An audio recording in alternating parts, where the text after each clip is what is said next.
The Moon-Bog by H.P. Lovecraft.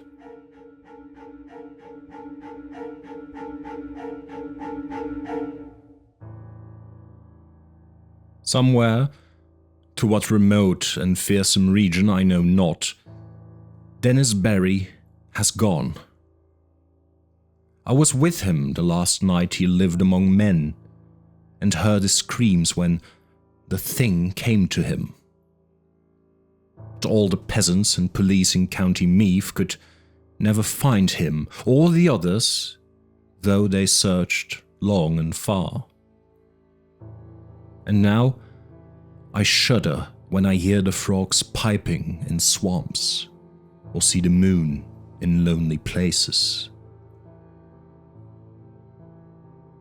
I had known Dennis Barry well in America, where he had grown rich, and had congratulated him when he bought back the old castle by the bog at sleepy Kildare. It was from Kildare that his father had come, and it was there that he wished to enjoy his wealth among ancestral scenes. Men of his blood had once ruled over Kildare and built and dwelt in the castle, but those days were very remote, so that 4 generations the castle had been empty and decaying. After he went to Ireland, Barry wrote me often, and told me how under his care the grey castle was rising tower by tower to its ancient splendour, how the ivy was climbing slowly over the restored walls as it had climbed so many centuries ago, and how the peasants blessed him for bringing back the old days with his gold from over the sea. But in time, there came troubles, and the peasants ceased to bless him and fled away instead as from a doom. And then he sent a letter and asked me to visit him, for he was lonely in the castle with no one to speak to, save the new servants and labourers he had brought from the north. The bog was the cause of all these troubles, as Barry told me the night I came to the castle.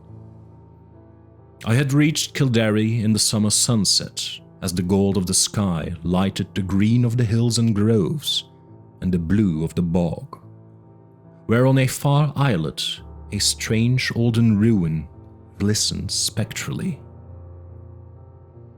That sunset was very beautiful, but the peasants at Ballyloo had warned me against it, and said that Kildare had become accursed, so that I almost shuddered to see the high turrets of the castle gilded with fire. Barry's motor had met me at the Ballyloo station, for Kildare is of the railway. The villagers had shunned the car and the driver from the north, but had whispered to me with pale faces when they saw I was going to Kildare. And that night, after our reunion, Barry told me why. The peasants had gone from Kildare because Dennis Barry was to drain the great bog. For all his love of Ireland, America had not left him untouched, and he hated the beautiful wasted space where peat might be cut and land opened up. The legends and superstitions of Kildare did not move him, and he laughed when the peasants first refused to help, and then cursed him and went away to Ballyloo with their few belongings as they saw his determination. In their place, he sent for labourers from the north, and when the servants left, he replaced them likewise. But it was lonely among strangers, so Barry had asked me to come. When I heard the fears which had driven the people from Kildare, I laughed as loudly as my friend had laughed, for these fears were of the vaguest, wildest, and most absurd character. They had to do with some preposterous legend of the bog, and of a grim guardian spirit that dwelt in the strange olden ruin on the far islet I had seen in the sunset. There were tales of dancing lights in the dark of the moon, and of chill winds when the night was warm, of wraiths in white hovering over the waters, and of an imagined city of stone deep down below the swampy surface. But foremost among the weird fancies, and alone in its absolute unanimity, was that of the curse awaiting him who should dare to touch or drain the vast reddish morass. There were secrets, said the peasants, which must not be uncovered. Secrets that had lain hidden since the plague came to the children of Partholon in the fabulous years beyond history. In the Book of Invaders it is told that these sons of the Greeks were all buried at Talarcht, but old men in Kildare said that one city was overlooked save by its patron moon goddess, so that only the wooded hills buried it when the men of Nemet swept down from Scythia in their 30 ships. Such were the idle tales which had made the villagers leave Kildare, and when I heard them, I did not wonder that Dennis Barry had refused to listen. He had, however, a great interest in antiquities, and proposed to explore the bog thoroughly when it was drained. The wide ruins on the islet he had often visited, but though their age was plainly great, and their contour very little like that of most ruins in Ireland, they were too dilapidated to tell the days of their glory.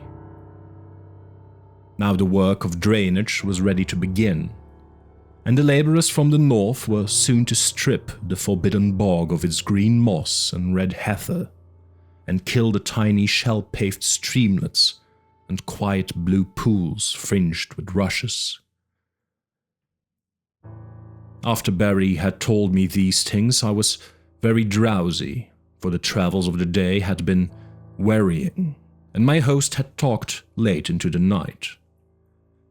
A manservant shooed me to my room, which was in a remote tower overlooking the village and the plain at the edge of the bog, and the bog itself, so that I could see from my windows in the moonlight the silent roofs from which the peasants had fled, and which now sheltered the labourers from the north, and too the parish church with its antique spire, and far out, across the brooding bog, the remote olden ruin on the islet, gleaming white and spectral.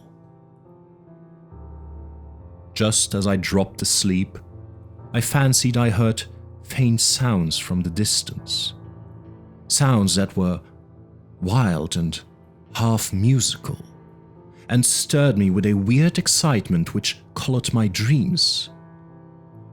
But when I awaked next morning, I felt it all had been a dream, for the visions I had seen were more wonderful than any sound of wild pipes in the night.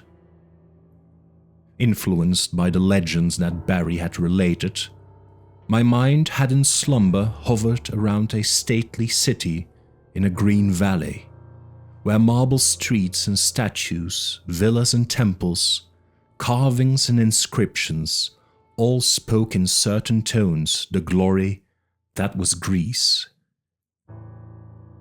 When I told this dream to Barry, we both laughed, but I laughed louder because he was perplexed about his labourers from the north. For the 6th time, they had all overslept, waking very slowly and dazedly, and acting as if they had not rested, although they were known to have gone early to bed the night before. That morning and afternoon, I wandered alone through the sun-gilded village and talked now and then with idle labourers, for Barry was busy with the final plans for beginning his work of drainage. The labourers were not as happy as they might have been, for most of them seemed uneasy over some dream which they had had, yet which they tried in vain to remember. I told them of my dream, but they were not interested till I spoke of the weird sounds I thought I had heard.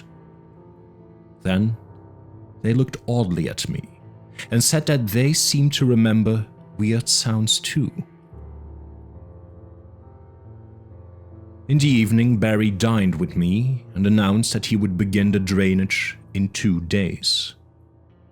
I was glad, for although I disliked to see the moss and the heather and the little streams and lakes depart, I had a growing wish to discern the ancient secrets the deep matted peat might hide.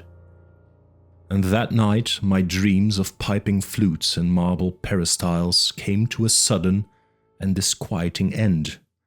For upon the city in the valley I saw a pestilence descend, and then a frightful avalanche of wooded slopes that covered the dead bodies in the streets and left unburied only the temple of Artemis on the high peak, where the aged moon priestess Clais lay cold and silent with a crown of ivory on her silver head. I have said that I awaked suddenly and in alarm. For some time I could not tell whether I was waking or sleeping, for the sound of flutes still rang shrilly in my ears. But when I saw on the floor those icy moonbeams and the outlines of a latticed Gothic window, I decided I must be awake and in the castle at Kildare. Then I heard a clock from some remote landing below strike the hour of 2, and I knew I was awake. Yet still there came that monotonous piping from afar, wild, weird airs that made me think of some dance of fauns on distant Menalus. It would not let me sleep, and in impatience I sprang up and paced the floor. Only by chance did I go to the north window and look out upon the silent village and the plain at the edge of the bog. I had no wish to gaze abroad, for I wanted to sleep, but the flutes tormented me, and I had to do or see something. How could I have suspected the thing I was to behold? There, in the moonlight that flooded the spacious plain, was a spectacle which no mortal, having seen it, could ever forget. To the sound of reedy pipes that echoed over the bog, there glided silently and eerily a mixed throng of swaying figures, reeling through such a revel as the Sicilians may have danced to Demeter in the old days, under the harvest moon beside the Cyane.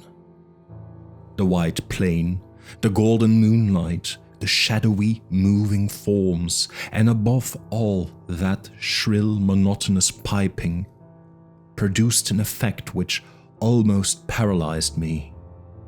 Yet I noted amidst my fear that half of these tireless, mechanical dancers were the laborers whom I had thought asleep, whilst the other half were strange, airy beings in white, half indeterminate in nature, but suggesting pale, wistful naiads from the haunted fountains of the bog.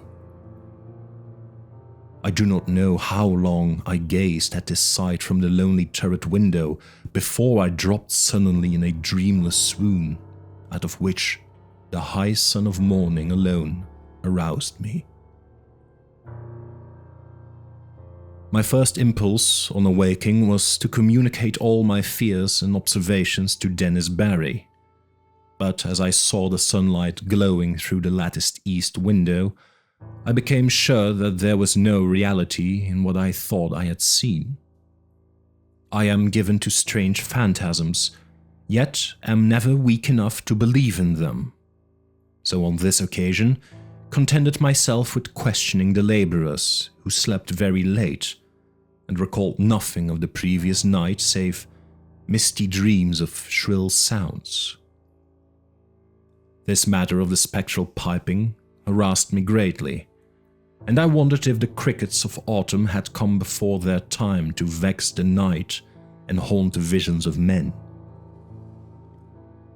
Later in the day, I watched Barry in the library poring over his plans for the great work which was to begin on the morrow. For the first time, felt a touch of the same kind of fear that had driven the peasants away. For some unknown reason, I dreaded the thought of disturbing the ancient bog and its sunless secrets, and pictured terrible sights lying black under the unmeasured depth of age-old peat. That these secrets should be brought to light seemed injudicious, and I began to wish for an excuse to leave the castle and the village. I went so far as to talk casually to Barry on the subject, but did not dare continue after he gave his resounding laugh. So, I was silent when the sun set fulgently over the far hills, and Kildare blazed all red and gold in a flame that seemed a portent. Whether the events of that night were of reality or illusion, I shall never ascertain. Certainly they transcend anything we dream of in nature and the universe. Yet in no normal fashion can I explain those disappearances which were known to all men after it was over. I retired early and full of dread, and for a long time could not sleep in the uncanny silence of the tower.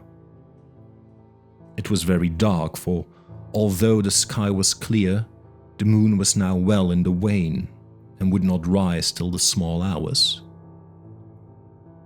I thought as I lay there of Dennis Barry and of what would befall that bog when the day came, and found myself almost frantic with an impulse to rush out into the night, take Barry's car, and drive madly to Ballyloo out of the menaced lands. But before my fears could crystallize into action, I had fallen asleep and gazed in dreams upon the city and the valley, cold and dead, under a shroud of hideous shadow. Probably it was the shrill piping that awaked me, yet that piping was not what I noticed first when I opened my eyes. I was lying with my back to the east window overlooking the bog, where the waning moon would rise, and therefore expected to see light cast on the opposite wall before me. But I had not looked for such a sight as now appeared. Light indeed glowed on the panels ahead, but it was not any light that the moon gives. Terrible and piercing was the shaft of ruddy refulgence that streamed through the Gothic window, and the whole chamber was brilliant with a splendor intense and unearthly. My immediate actions were peculiar for such a situation, but it is only in tales that a man does the dramatic and foreseen thing. Instead of looking out across the bog toward the source of the new light, I kept my eyes from the window in panic fear, and clumsily drew on my clothing with some dazed idea of escape. I remember seizing my revolver and hat, but before it was over, I had lost them both without firing the one or donning the other. After a time, the fascination of the red radiance overcame my fright, and I crept to the east window and looked out whilst the maddening, incessant piping whined and reverberated through the castle and over all the village. Over the bog was a deluge of flaring light, scarlet and sinister, and pouring from the strange olden ruin on that far islet. The aspect of that ruin I cannot describe. I must have been mad, for it seemed to rise majestic and undecayed, splendid and column-circled, the flame-reflecting marble of its entablature piercing the sky like the apex of a temple on a mountain top. Flutes shrieked and drums began to beat, and as I watched in awe and terror, I thought I saw dark, saltant forms silhouetted grotesquely against the vision of marble and effulgence. The effect was titanic, altogether unthinkable, and I might have stared indefinitely had not the sound of the piping seemed to grow stronger at my left. Trembling with a terror oddly mixed with ecstasy, I crossed the circular room to the north window from which I could see the village and the plain at the edge of the bog. There, my eyes dilated again with a wild wonder as great as if I had not just turned from a scene beyond the pale of nature, for on the ghastly red-litten plain was moving a procession of beings in such a manner as none ever saw before, save in nightmares. Half gliding, half floating in the air, the white-clad bog wraiths were slowly retreating toward the still waters and the island ruin in fantastic formations, suggesting some ancient and solemn ceremonial dance. Their waving translucent arms, guided by the detestable piping of those unseen flutes, beckoned in uncanny rhythm to a throng of lurching laborers who followed dog-like with blind, brainless floundering steps, as if dragged by a clumsy but resistless demon will. As the naiads neared the bog, without altering their course, a new line of stumbling stragglers zigzagged drunkenly out of the castle from some door far below my window, groped sightlessly across the courtyard and through the intervening bit of village, and joined the floundering column of laborers on the plain. Despite their distance below me, I at once knew they were the servants brought from the north, for I recognized the ugly and unwieldy form of the cook, whose very absurdness had now become unutterably tragic. The flutes piped horribly, and again I heard the beating of the drums from the direction of the island ruin. Then, silently and gracefully, the naiads reached the water and melted one by one into that ancient bog, while the line of followers, never checking their speed, splashed awkwardly after them and vanished amidst a tiny vortex of unwholesome bubbles which I could barely see in the scarlet light. And as the last pathetic straggler, the fat cook, sank heavily out of sight in that sullen pool, the flutes and the drums grew silent, and the blinding red rays from the ruins snapped instantaneously out, leaving the village of doom lone and desolate in the wan beams of a new risen moon. My condition was now one of indescribable chaos. Not knowing whether I was mad or sane, sleeping or waking, I was saved only by a merciful numbness. I believe I did ridiculous things, such as offering prayers to Artemis, Lotana, Demeter, Persephone, and Pluton. All that I recalled of a classic youth came to my lips as the horrors of the situation roused my deepest superstitions. I felt that I had witnessed the death of a whole village, and knew I was alone in the castle with Dennis Barry, whose boldness had brought down a doom. As I thought of him, new terrors convulsed me, and I fell to the floor, not fainting, but physically helpless.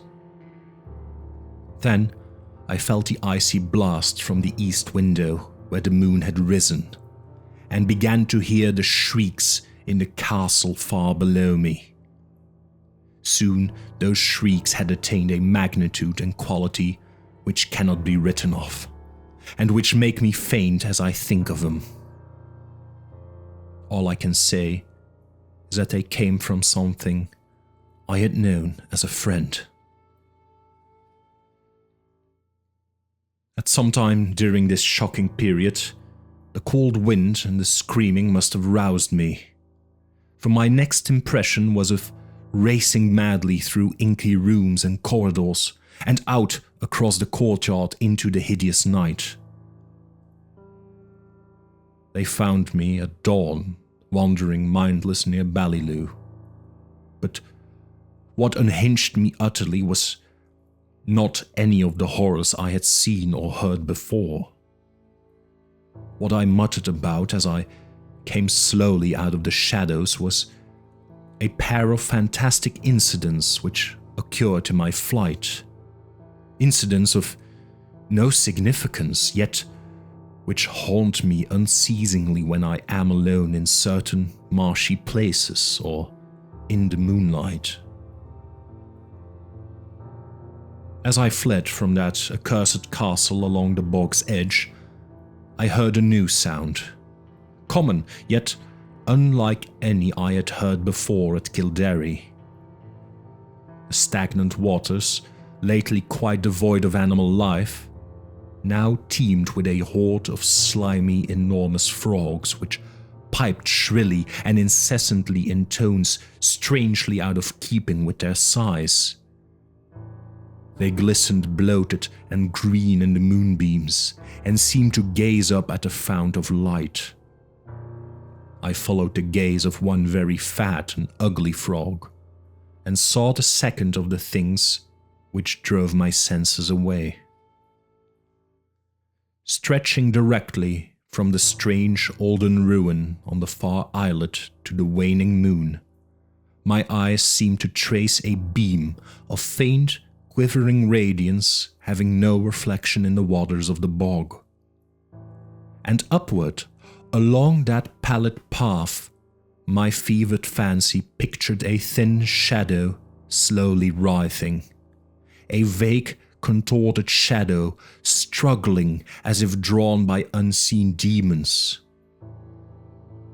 Crazed as I was, I saw in that awful shadow a monstrous resemblance, a nauseous, unbelievable caricature, a blasphemous effigy of him who had been my friend Dennis Barry.